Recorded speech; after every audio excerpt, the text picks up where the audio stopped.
Hey Aries, welcome back, guys. This is Tip Talks 22. We are here to finish up the readings that we started before my illness and injury period. Um, I'm just trying to go ahead and power through. The roofers are still here, making quite a bit of noise, but it's not as bad. I feel like they're wrapping up, putting on the little chimney covers or whatever. So, kind of on the last legs, I was like, we just gonna work through that. All right. So let's take a look at what's happening for you guys. I feel like you guys could be dealing with like vivid dreams or like just a difference in your sleep pattern. You may be getting some type of message or insight. If you guys are having like these dreams, I'm gonna clarify this card. Let's just get into it. So your current energy, guys, is the Night Wind card. We're using the Gaia Oracle deck for the overall energy. You got the Night Wind card, and the Night Wind card is all about facing your fears, things on the subconscious that you need to release that are going to lead you to healing or growing in some way. So, it usually suggests that the energy of like sometimes sleepless nights, right? But it isn't because of worry. Well, yeah, it's not because of worry. So usually when we have dreams or vivid dreams, if you are not a person that receives like prophetic dreams, it's like how we receive clarity about things, right? So the things that you are maybe afraid or fearful of looking at or seeing or acknowledging or accepting in your waking life, like your dreams come to kind of point those things out to you, to bring something to your attention. I was telling one of my homeboys, like a lot of times, like when we have, say, a sex dream, just for example, it's usually not about the sex, right? It could be about intimacy. It could be about something that's unfinished with the person that needs to be looked at or addressed, remote emotions that need to be released or channeled in a different direction or way. So you know, you just really got to analyze your dreams. I had y'all's cards laid out last night, and I really wanted to do y'all's reading yesterday, because I'm like, oh, they gonna go to bed tonight, and what if they have a dream and I didn't say pay attention to your dreams? But I was tired. I don't want to give y'all a half-assed energy reading, so I was like, just wait till the morning. So that's what we did. But yeah, so this Night Wind card, it suggests that there may be something that you are not paying attention to in your waking day. It may be because, well, it's likely out of fear, right? That could be fear of seeing whatever it is, fear of acknowledging it, or fear of kind of stepping out of your comfort zone, right? So let's see what this Night Wind is for our Aries collective. Ooh, there, look at that. First card out is the High Priestess. Y'all, this is all about like the subconscious energy, but it's something that is coming to you in a dream, but it's kind of surfacing. It could be in a dream, it could be another message, something that you thought of, but it's surfacing so that you can give it the attention that it needs in order for you to release it, to let it go, and to lead to your growth and healing in some way. What is this King of Cups? Most definitely could be about a person, could be about a situation that you found unfair, or there was some type of imbalance in. Yeah. What's the 7? There may be something that you need to, a boundary, or like something that you need to fight for on your own behalf, right? That could be like either standing up for yourself in relationships or even in business, right? A negotiation type of energy. But there's an action that you need to take in order for something to manifest for you. There's an energy of you loving yourself enough to say, no, I deserve this, so I'm going to demand this, right? It's that type of energy. Woo! Goosies. And with the Temperance card, there's what comes with that. Yeah. It's like to refuse, a refusal of allowing yourself to be forced or manipulated in any way. Learning to trust your intuition about things, but also having the courage and the confidence to take action on what it is that you're learning. Some of you are already like on your healing journey or working to improve some things. However, woo, goosies. However, with the garden and the gate, it suggests that whatever this is that needs to be fixed or faced or repaired, you see she has a key around her neck, but she's standing in her safe space, right? So whatever this is for you, there is also victory ahead. Like there's going to be success as you are willing to face this, as this comes to surface. So goose sees, but it's going to require you, even if it's uncomfortable, which it likely will be. Like maybe it's uncomfortable to see it or to realize it or to recognize that, oh, this is a fear that I actually have. I was when I remember when I first kind of started doing readings, it was like so many things are rooted in fear. However, we as the individual may not even see that, oh, that is a fear, right? We just look at it like, I don't like to do that. But a lot of times it's because I don't want to see what happens if I do that, right? So yeah, that's fear. But it's so many things on a day-to-day basis. Let me give you this example. We live, my mom and I, we live on the second floor, right? When I first moved here, I would like go outside to the patio all the time. And it's like, I'm coming back out here in like 30 minutes or whatever the case, right? And she'll be like, lock the door, put the things in. Like, you know how you have like the little screw, like lock it. And I'm like, you don't have to do that. She's like, what if somebody climb up the balcony and come in broad daylight in the middle of this, complex, they just gonna pick our apartment and climb up the balcony? Or like that's fear, and it's irrational. But she didn't even recognize it as fear, I don't think, until I pointed it out to her. But yeah, that's what that is. Another example, like say the pizza box tells you to cook a pizza at 425, and you're like, I don't want to turn my oven up to 425 because my oven need cleaning, whatever the case. So cook it at 400. Oh, you can't cook it at 400. Yeah, you could just cook it a little longer and you still get the same result, right? She was like, but what if we don't do it exactly like? No, like get out of this fearful ass mindset. I remember I was going to take a trip. My son and I were going to the Piney Woods, and to like the getaway house is what it was. And I was so excited. He was so excited. We're going to be in the woods, this solitude, this nice little room or whatever.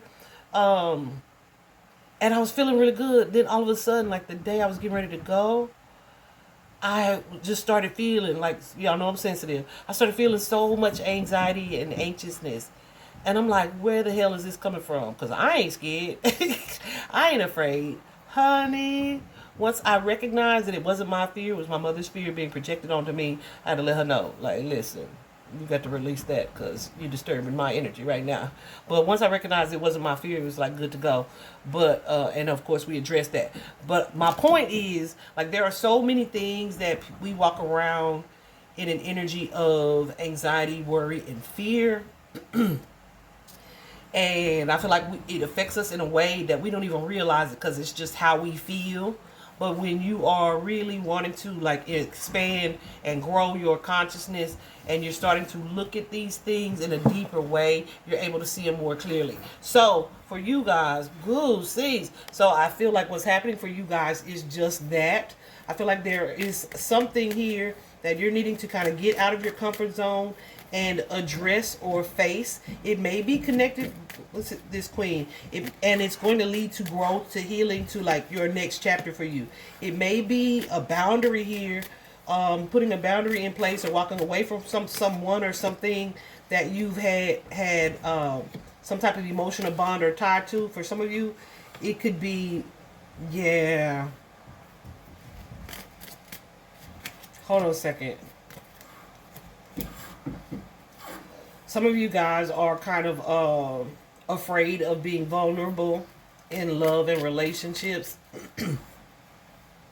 Some of you guys are afraid to make a choice about a particular partner. What's the choice? What are the options here? About a particular partnership, or like speaking your truth, saying it with your chest. Yeah.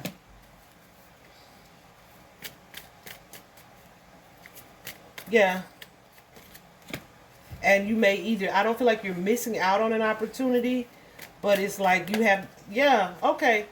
Listen, for a lot of you, this is about speaking your truth or having a shift of mindset or expressing yourself in a way. Some of you are like, I don't want to run this person off or to hurt this person's feelings or whatever the case. But Spirit is telling you to tap into that Queen of Swords energy and say it like you mean it, honey. The reason why I just said yeah, because I'm sitting here, my throat is just doing a thing as I'm in y'all's energy. And I feel like, because there's so many cards of communication over here, I feel like it's connected to that. So there may be a conversation that you need to have or confront, or a truth that you are hesitant to reveal. But Spirit is saying, do it, acknowledge it, see it, and it's going to lead to success, to victory, to healing for you. Okay? Absolutely. And for some of you, yeah, it's going to help you to kind of reduce any energy or feelings of confusion when it comes to like what action to take. So yeah, with that Seven of Cups is definitely an energy of needing to kind of sit with your dreams and maybe any visualizations that you've had, to really take some time to interpret them so that you'll know what choice, what decision, what action. For some of you, it's like, oh yeah, I can't go into the future in this way, or I'm stunning my own growth, or missing out on things because of this fear that I have that has me wanting to kind of play it safe in some regard. I'm being kind of general because this is a collective reading. So take it as it resonates for you. Your thoughts, your mental situation here, this intuition, you're being guided. That's that High Priestess energy, the number 2. You're being guided to trust what you feel intuitively, and it's going to bring you to this place like of self-awareness, right? Remember what we talked about as far as like recognizing like, dang, that is fear. Yeah, it's like a heightened sense of awareness that's going to allow you to be fully happy, but it's going to take you some courage to, you have it too, you already have this strength, you already have this courage to walk away from something that may have been like your emotional safe space at some point. Yeah, and allow you to kind of end a cycle here, to shift your focus to healing, to growth, to like a more stable situation. I feel strongly that this is in relationships for most of you, because it's a lot of emotional energy as well. But like I said, this would be the action and the outcome. That broken hearts energy, 3 of Swords, it could be facing something that feels like a loss or some type of grief. But with this 9, this broken heart showing up here, this is also something that is close to completion, and it's going to allow you to feel more fulfilled as you address it, right? It's like, dang, why am I afraid to be happy?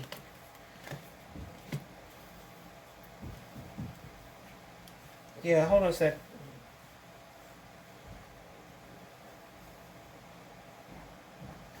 I feel like there could be a family dynamic or a situation or some discord within a family dynamic here, and it's like I'm hesitant to bring it up or to address it. Some of you may fear losing a person or a certain situation or dynamic. Some of you may fear some type of judgment in that situation. But it's like there's an opportunity here for growth and success, for you to step out of the energy of discomfort and allow yourself to kind of emotionally detach. I'm telling you, for some of y'all, this is a person. Taurus, Virgo, Capricorn is here. Leo energy is here. Sagittarius, perhaps Aries as well. And for some of you, it's just like learning a different way to do this thing. I feel like it's like reestablishing a connection with someone else. Like using your past experiences in life to learn something from it so that you can move and do it differently. I was having a conversation with a friend last night where it's like a lot of times we get all of this knowledge and we get all this information, but then the hard part comes through application. Like, okay, I've learned what I'm supposed to do, But like now is the test. Like I gotta put it to the test. Not you, but the universe will put you to the test, right? To see how you apply what it is that you've learned. You have this opportunity to do it. And a lot of times we fail because we fall right back into the previous pattern. But I feel like for you guys, it's going to be a little different with this dedicated effort energy. My goose is going nuts. That dedicated effort is like I'm willing to put in the work. So there's an energy of something here that you guys have learned or are learning that you may have been kind of shying away from saying or doing because it's like a little intimidating. Even with the process of healing, right? It can be like, oh, that got too heavy or that got too deep. I don't want to look at that no more, right? I feel like you guys are moving or being guided to move into this space where you're willing to put the energy and effort into applying what it is you have learned, right? And seeing it clearly, having the courage and confidence to say it with your chest and to cut away the BS, everything that isn't serving you, right? Feeling the fear but choosing to do it anyway. And that's going to bring more balance for you. Definitely applying like this newfound wisdom and reestablishing like happiness, fulfillment, empowered energy. Listen, you have what you need to make the choices and take the actions, but you have to be willing to see it, to acknowledge it, to recognize it so that you can release what isn't serving you. Okay? And it's going to be for your highest good. Definitely a sense of victory and overcoming and success and celebration in the end. I hope this was helpful, Aries. Have an amazing day. Bye-bye.